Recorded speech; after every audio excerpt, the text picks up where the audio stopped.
My name is Isabella Martinez, and I'm 27 years old. 3 hours before I was supposed to say, I do, I discovered messages between my fiancé David and my maid of honor, Sarah, that shattered everything I believed about love, loyalty, and the people closest to me.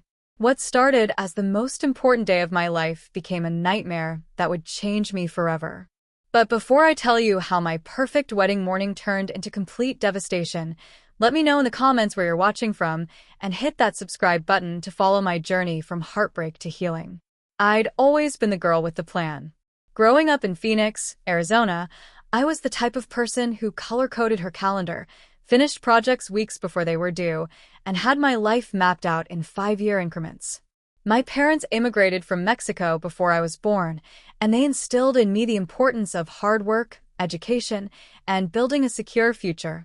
I was their American dream in motion. The first in my family to graduate college, the first to buy a house, the first to climb the corporate ladder at a prestigious consulting firm in downtown Phoenix. By 27, I had achieved everything I'd set out to accomplish. I was a senior consultant at Morrison and Associates, one of the city's most respected business consulting firms. I had a beautiful townhouse in Scottsdale with a view of Camelback Mountain. I drove a reliable car, had a healthy savings account, and maintained a circle of successful, driven friends. On paper, my life was everything I'd dreamed of, but something was missing, someone to share it with. That changed the night I met David Richardson at a networking event for young professionals. It was a charity auction for children's literacy programs, hosted at the Phoenix Art Museum. I was there representing my firm, which had sponsored a table. David was mingling near the bar when our paths crossed. He was tall, with sandy brown hair and green eyes that seemed to light up when he smiled. He worked as a software engineer for a tech startup that was making waves in the healthcare industry. "Let me guess," he said, approaching me with a confident grin. "You're the type of person who has her entire weekend planned by Wednesday." I laughed, surprised by his directness. "And you're the type of guy who thinks he can read people in 30 seconds. "Only the interesting ones," he replied, echoing almost exactly what Jason had said to Amelia in that other story I'd heard about. But this felt different, genuine. Our first date was 2 days later, dinner at a trendy restaurant in Old Town Scottsdale, followed by a walk through the sculpture garden. David was everything I hadn't known I was looking for. He was ambitious but not ruthless, successful but not arrogant. He remembered details from our conversations, planned thoughtful dates, and seemed genuinely interested in my goals and dreams. Within 8 months, we were living together in my townhouse. David's presence transformed my carefully organized space into something warmer, more alive. His guitar in the corner, his hiking boots by the door, his terrible cooking experiments that somehow always tasted amazing. At 18 months, he proposed during a weekend trip to Sedona, with a vintage emerald ring that perfectly matched my eyes. The proposal was everything I'd ever dreamed of: sunrise at Cathedral Rock, David on one knee as the red rocks glowed in the morning light, his voice shaking slightly as he told me he couldn't imagine his future without me. I said yes, without hesitation, tears streaming down my face as he slipped the ring onto my finger. Planning our wedding became a joyful obsession. We chose the Desert Botanical Garden for our ceremony, wanting something uniquely Arizona, surrounded by the desert landscape we both loved. The venue was stunning, towering saguaro cacti, vibrant desert blooms, and mountain views that would serve as the backdrop for our vows. We planned for 150 guests, a perfect blend of intimate and celebratory. The only challenging aspect of wedding planning was navigating my relationship with my best friend and chosen maid of honor, Sarah Chin. Sarah and I had been inseparable since our freshman year at Arizona State University. We'd been roommates, study partners, and each other's support system through every major life event. She was the sister I'd never had, the person who knew me better than anyone. Sarah was everything I wasn't: spontaneous where I was planned, artistic where I was analytical, free-spirited where I was cautious. She worked as a freelance graphic designer, creating beautiful websites and marketing materials for small businesses.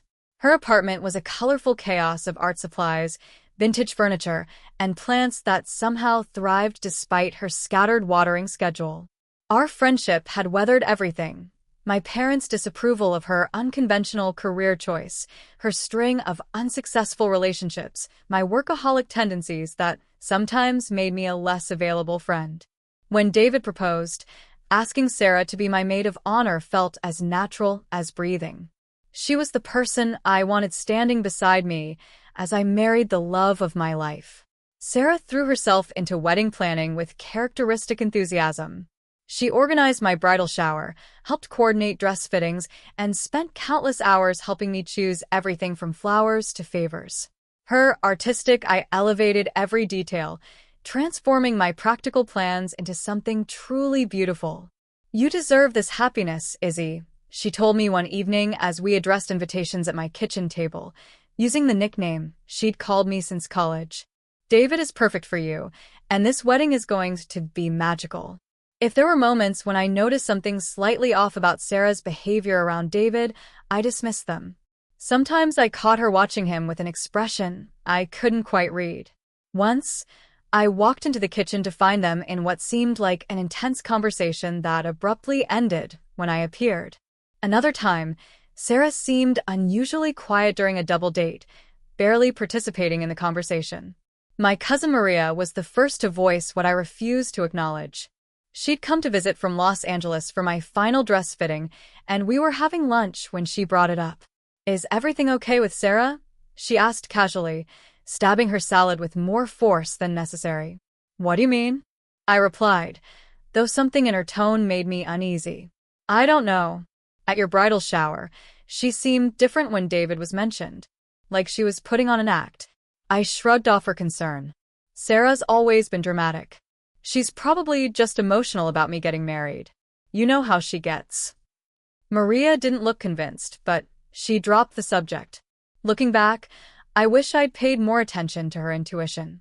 The week before our wedding was a whirlwind of final preparations. David and I had decided to stay in separate places the night before the ceremony. He would stay at his brother's apartment while I remained at our townhouse with Sarah, who was spending the night to help me get ready in the morning. Our rehearsal dinner at the Phoenician Resort was perfect. Both families mingled easily, sharing stories and laughter. David looked handsome in his navy suit, and when he toasted me during dinner, his words brought tears to my eyes. "Isabella has made me a better man," he said, raising his glass. "She's taught me that love isn't just about passion, it's about partnership, respect, and building something beautiful together. Tomorrow, I get to promise her forever, and I've never been more certain of anything in my life." I felt like the luckiest woman alive. That night, as Sarah and I did face masks and drank wine in my living room, she seemed quieter than usual. I attributed it to pre-wedding emotions. She'd always been sentimental about major milestones. "Are you nervous?" she asked, curled up on my couch in her pajamas. "Excited, nervous," I replied. "Like Christmas morning when you're a kid. You know something amazing is about to happen." Sarah smiled, but it didn't quite reach her eyes. "David's a lucky guy." "I'm the lucky one," I said, and I meant it. The morning of my wedding dawned clear and beautiful, typical Arizona sunshine streaming through my bedroom windows. Sarah was already awake when I got up, making coffee in my kitchen and arranging the breakfast she'd picked up from our favorite bakery.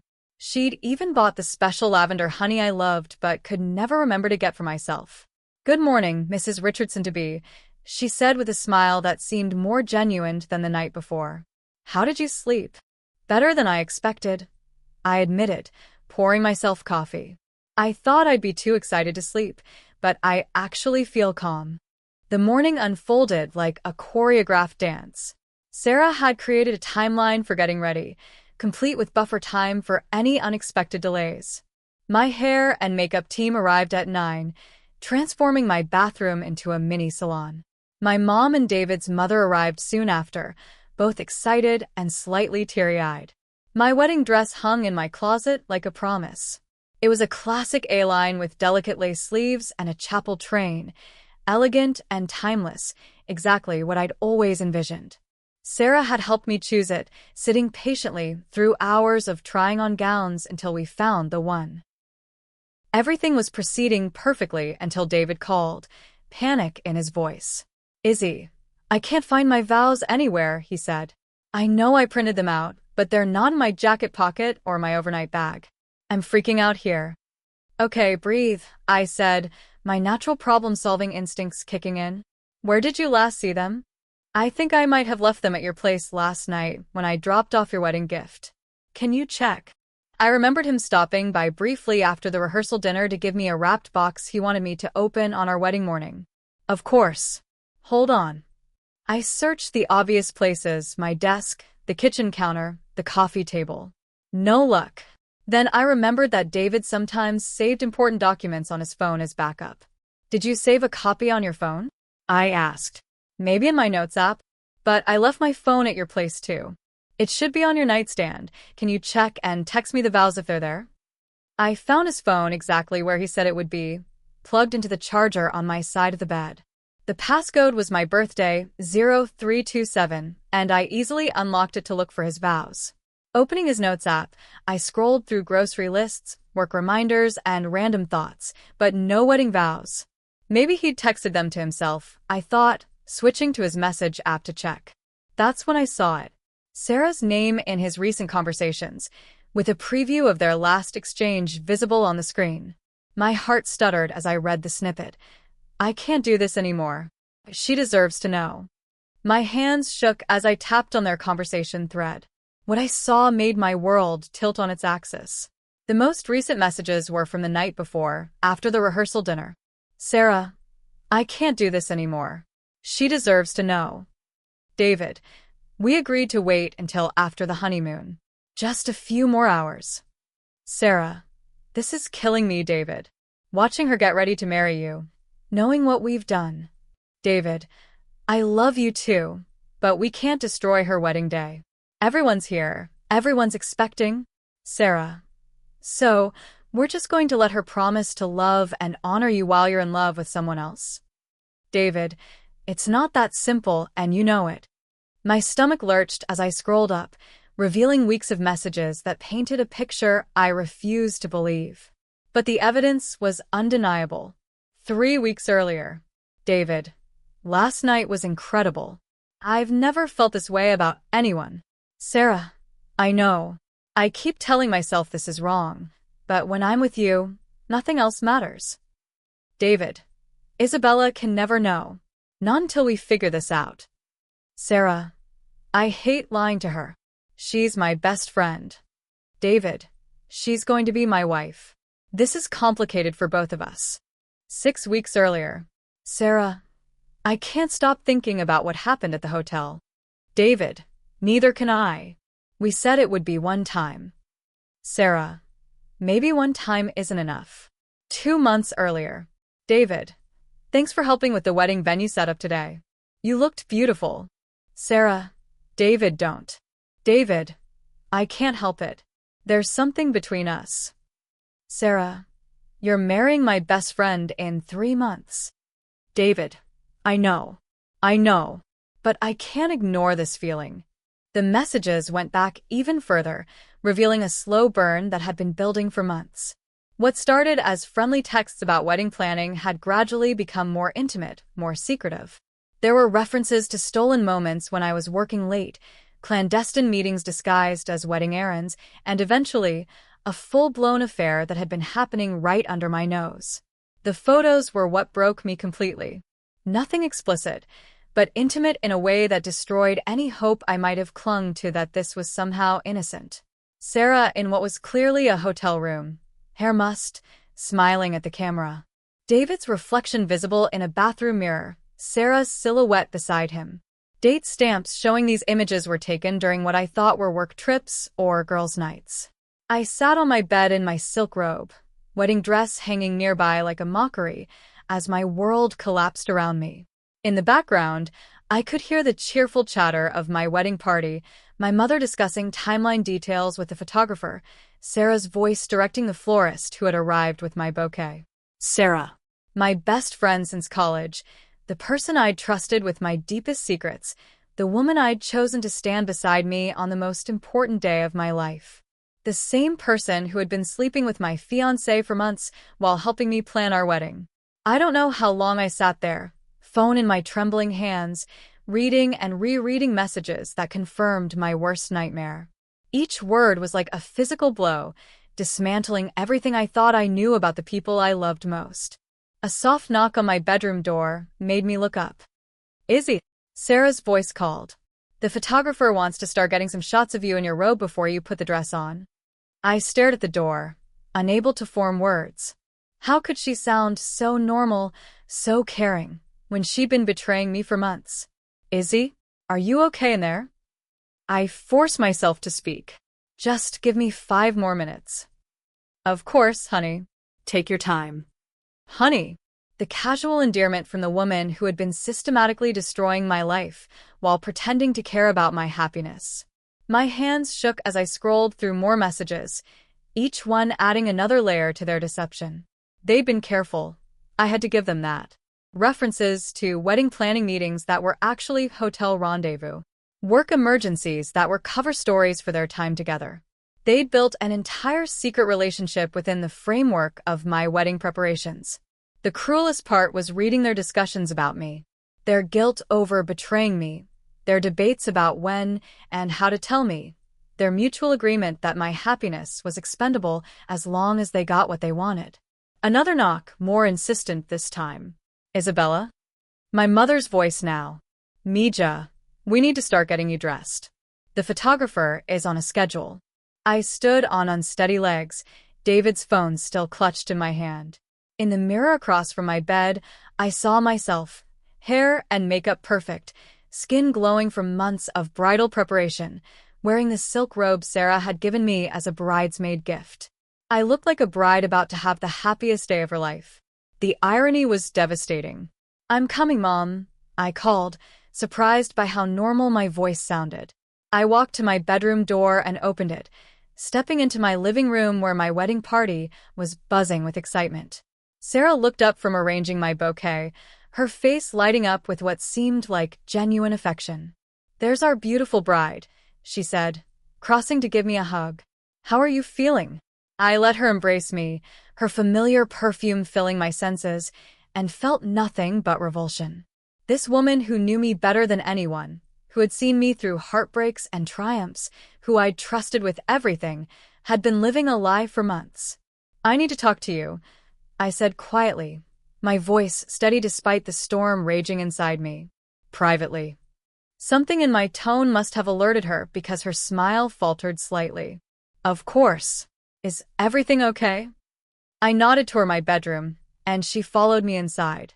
I closed the door behind us and turned to face her, David's phone still in my hand. "I found David's phone," I said simply. The color drained from Sarah's face so quickly I thought she might faint. She sank onto my bed, her hand shaking. "Izzy, She began, but I held up my hand to stop her. "How long?" I asked. "What? How long have you been sleeping with my fiancé?" The question hung in the air between us like a bomb waiting to explode. Sarah's face crumpled, and she began to cry. 3 months, she whispered. "It started 3 months ago." 3 months. Almost half of my engagement, this betrayal, had been building. While I'd been working overtime to pay for our dream wedding, while I'd been sharing my excitement about marrying the love of my life, my best friend and my fiancé had been building a secret relationship. "How?" I asked, my voice deadly calm. Sarah wiped her eyes, smearing her carefully applied makeup. "The weekend, we went to look at linens for the reception. David came with us, remember? You had to leave early for a work call, and he offered to drive me home. We stopped for coffee and just talked, really talked, about you, about the wedding, about everything." I remembered that day. I'd been frustrated about missing the shopping trip, but David had volunteered to help Sarah finish up. I'd been grateful for his thoughtfulness. One conversation led to another. Sarah continued, her voice barely audible. We started texting. Nothing inappropriate at first, just wedding stuff. But then it became more personal. He told me things about your relationship, about doubts he was having. I was trying to be supportive, to help him work through his pre-wedding jitters. "By sleeping with him?" I asked sharply. Sarah flinched. "It wasn't supposed to happen. Were you planning to tell me?" I asked. Sarah nodded miserably. After your honeymoon. We couldn't bear the thought of ruining your wedding day. How considerate of you both. Isabella, please. I know you hate me right now and you have every right to, but I never meant for this to happen. I love you. You're my best friend. No, I said firmly. Best friends don't do this to each other. Best friends don't sleep with each other's fiancés while helping them plan their weddings. Whatever we were, we're not that anymore. Sarah dissolved into sobs, but I felt nothing except a cold, clear rage. Outside my bedroom door, I could hear my mother calling my name, probably wondering why the photography timeline was being delayed. I need you to leave, I said. Izzy, I need you to leave my house, leave my wedding, and leave my life. Now. Sarah stood on shaking legs, her face destroyed by tears and ruined makeup. What about the wedding? The guests are already arriving. That's not your concern anymore. She moved toward the door, then turned back. For what it's worth, I'm sorry. I'm so sorry. I know you are, I said. But sorry doesn't fix this. After Sarah left, I sat in my bedroom for several minutes, trying to process what had just happened. Through my window, I could see cars arriving at the desert botanical garden across town, guests gathering for a wedding that was about to become a disaster. Another knock at my door interrupted my thoughts. Isabella. My cousin Maria's voice. Your mom sent me to check on you. She's getting worried about the timeline. I opened the door to find Maria, looking concerned. She took one look at my face and stepped inside, closing the door behind her. What happened? She asked immediately. I handed her David's phone, open to his conversation with Sarah. Maria's expression shifted from confusion to horror as she read. Oh my God, she whispered. Isabella, I'm so sorry. You tried to warn me, I said. At my bridal shower. You saw something I didn't want to see. I had no idea it was this bad. I just thought maybe Sarah was jealous or something. Maria continued reading through the messages, her face growing increasingly angry. This is unforgivable. Both of them. How could they do this to you? I don't know, I admitted. I thought I knew them. I thought I knew what love looked like, what friendship meant. I was wrong about everything. What are you going to do? The question I'd been avoiding. In less than 2 hours, 150 people would be gathered at one of Phoenix's most beautiful venues, expecting to witness my marriage to a man who had been cheating on me with my maid of honor. The catering was paid for, the flowers were arranged, the musician was setting up. My parents had spent thousands of dollars on this day. David's family had flown in from across the country. I can't marry him, I said, the words feeling surreal as they left my mouth. I can't stand at an altar and promise to love and honor someone who's been lying to me for months. Maria nodded firmly. Of course you can't. But we need to figure out how to handle this. The guests, the vendors, your parents. As if summoned by our conversation, my mother appeared in the doorway, her face a mixture of worry and frustration. Mija, what is going on? The photographer is asking when you'll be ready for dress photos, and I can't find Sarah anywhere. Someone said they saw her leaving. I looked at my mother's expectant face, her excitement about her daughter's wedding day, and felt my heart break all over again. How could I tell her that everything was ruined? Mom, I began, my voice catching. I need to show you something. I handed her David's phone, explaining briefly what I discovered. My mother's face went through the same transformation Maria's had, confusion, then shock, then a fury I'd rarely seen from her. Ese desgraciado, she muttered in Spanish, her voice shaking with anger. And that girl, that Sarah in my house eating my food, pretending to care about you. My mother began pacing my small bedroom, her anger building. Where is he? Where is David? I want to speak to him right now. Mom, please, I said, though part of me wanted to see her confront him. I need to figure out what to do about the wedding first. There is no wedding, my mother said decisively. You cannot marry this man. I will not allow it. A part of me felt relieved to hear her say what I already knew. There would be no wedding today. But the reality of that decision was overwhelming. The logistics alone seemed impossible, notifying guests, dealing with vendors, explaining to our families what had happened. How do I tell everyone? I asked, feeling lost. You don't, my mother said firmly. I will handle the announcements. You don't need to explain anything to anyone right now. Maria nodded in agreement. She's right. Let us handle the practical stuff. You need to focus on taking care of yourself. As my mother left to begin the difficult task of canceling my wedding, I was struck by how quickly everything could change. 6 hours earlier, I'd been the happiest woman in Arizona, counting down the hours until I became Mrs. David Richardson.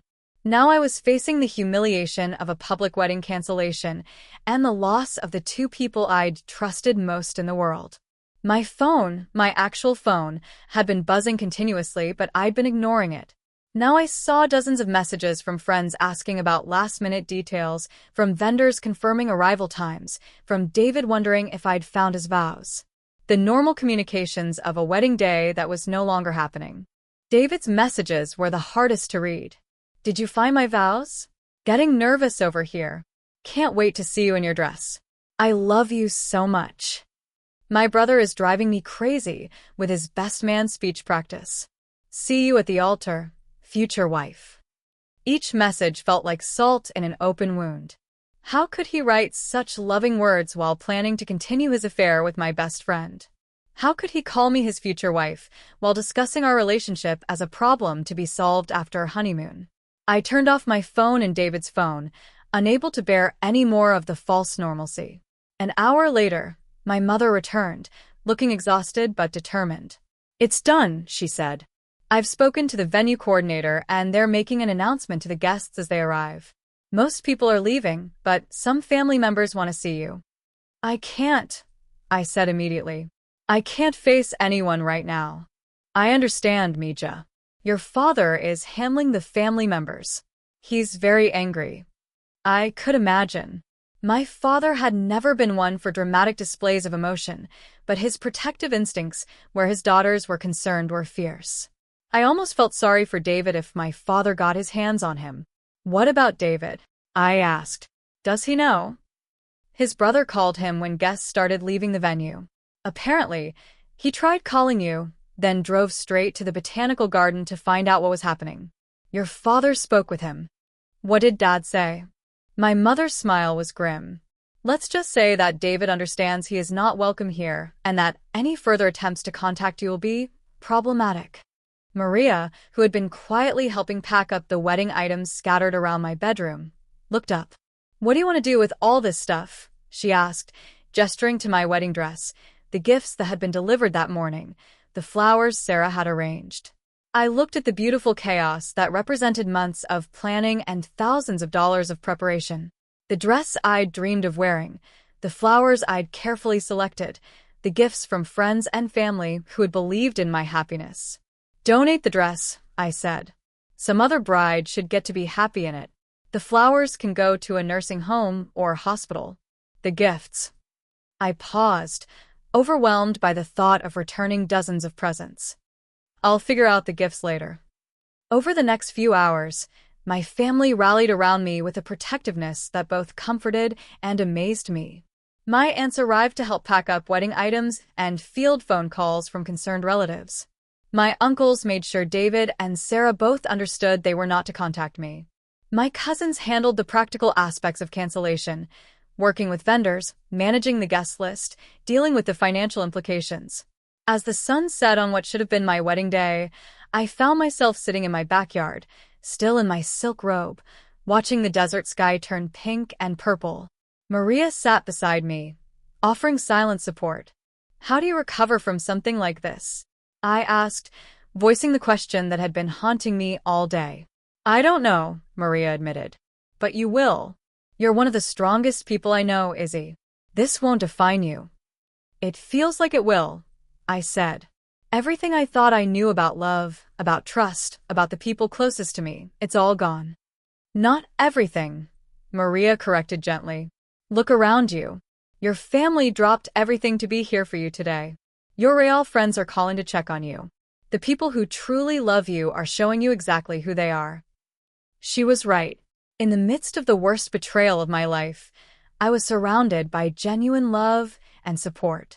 It didn't take away the pain, but it reminded me that not everyone was capable of the cruelty David and Sarah had shown. The days following my canceled wedding were a strange mixture of numbness and intense emotion.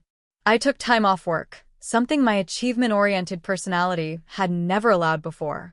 My supervisor was understanding, having been through her own difficult divorce several years earlier. "Take whatever time you need," she told me. "Your job will be here when you're ready."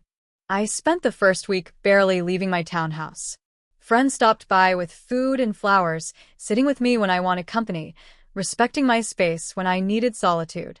The outpouring of support was overwhelming in the best possible way. David's attempts to contact me were relentless for the first few days. Phone calls, texts, emails, even a handwritten letter slipped under my door.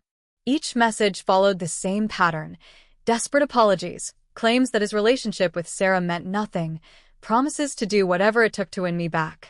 I read the first few messages, hoping to find some explanation that would make sense of what they'd done. Instead, I found more lies, manipulation, and attempts to minimize their betrayal. After that, I blocked his number and asked my family to intercept any further communication. Sarah's approach was different. She sent a single, long email that arrived 3 days after the wedding cancellation. It was clearly written and rewritten, an attempt to explain the unexplainable and apologize for the unforgivable. She detailed how their relationship had developed, how guilty they'd both felt, how they'd convinced themselves they would handle it after my wedding. Reading her email was like experiencing the betrayal all over again. Not because of what she said, but because of what she didn't say. Even in her apology, there was an underlying suggestion that their connection was somehow inevitable, that they'd been victims of circumstance rather than architects of deception. I deleted the email without responding. 1 week after my non-wedding, my cousin Maria suggested I see a therapist. "You don't have to process this alone," she said. "Professional help might give you tools for healing." I found Dr. Patricia Hernandez through a referral from my doctor. She specialized in relationship trauma and had experience working with clients who'd experienced betrayal. Our first session was difficult. Talking about what had happened made it feel real in a way that my internal processing hadn't. "Betrayal trauma is real," Dr. Hernandez explained during our second session. "When someone you trust violates that trust, especially in such a fundamental way, it affects your sense of reality, your ability to trust your own judgment." Her words resonated deeply. The hardest part of what David and Sarah had done wasn't just the cheating, it was the way they'd made me doubt myself. How could I not have seen the signs? How could I have been so wrong about the people I loved most? "Recovery from betrayal is possible," Dr. Hernandez continued, "but it takes time and intentional work. You'll need to rebuild your sense of self separate from the relationship you lost." 2 weeks after the wedding that never was, I had my first major emotional breakthrough. I was cleaning out a closet when I found a box of mementos from my relationship with David. Ticket stubs from dates, photos from trips, little notes he'd left me. Instead of the stabbing pain I expected, I felt nothing. Empty, but not devastated. That evening, I called my best friend from high school, Carmen, who lived in Denver. We'd stayed in touch over the years, but had drifted apart as our lives took different directions. "I should have been a better friend," Carmen said after I told her everything that had happened. "I should have visited more, stayed more connected. Maybe I would have seen something." "It's not your fault," I assured her. "Sarah was my oldest friend, and even I didn't see it coming." "What can I do now?" Carmen asked. "How can I help?" "Just being here helps," I said, and I meant it. Reminding me that I have people in my life who care about me without agenda. Carmen flew to Phoenix the following weekend, and we spent 3 days talking, hiking, and rediscovering our friendship. Having her there reminded me of who I'd been before David, before the consuming focus on wedding planning had narrowed my world. "You know what I remember about you in high school?" Carmen said as we hiked Piastua Peak one morning. "You were fearless. Remember when you decided to run for student body president even though everyone said the popular kids always won? You didn't care. You had ideas you wanted to share." I'd forgotten that version of myself, the girl who took risks, who spoke up, who didn't need anyone else's validation to know her worth. 1 month after my wedding cancellation, I made a decision that surprised everyone, including myself. I accepted a promotion that required relocating to the company's Denver office. The job was a significant step up in responsibility and salary, managing a team of consultants across the Western region. "Are you sure about this?" my mother asked when I told her. "It's such a big change, so soon after everything that happened." "Maybe that's exactly why it's the right time," I said. "I need to start over, build a life that's completely mine." The decision felt both terrifying and liberating. Denver would mean leaving my family support system, but it also meant escaping the constant reminders of my old life. No more driving past the botanical garden where my wedding should have happened. No more running into mutual friends who looked at me with pity. No more chance encounters with David or Sarah. Preparing for the move gave me purpose during those difficult early weeks. I sold my townhouse, donating furniture that held too many memories and carefully packing items that represented the parts of my life I wanted to carry forward.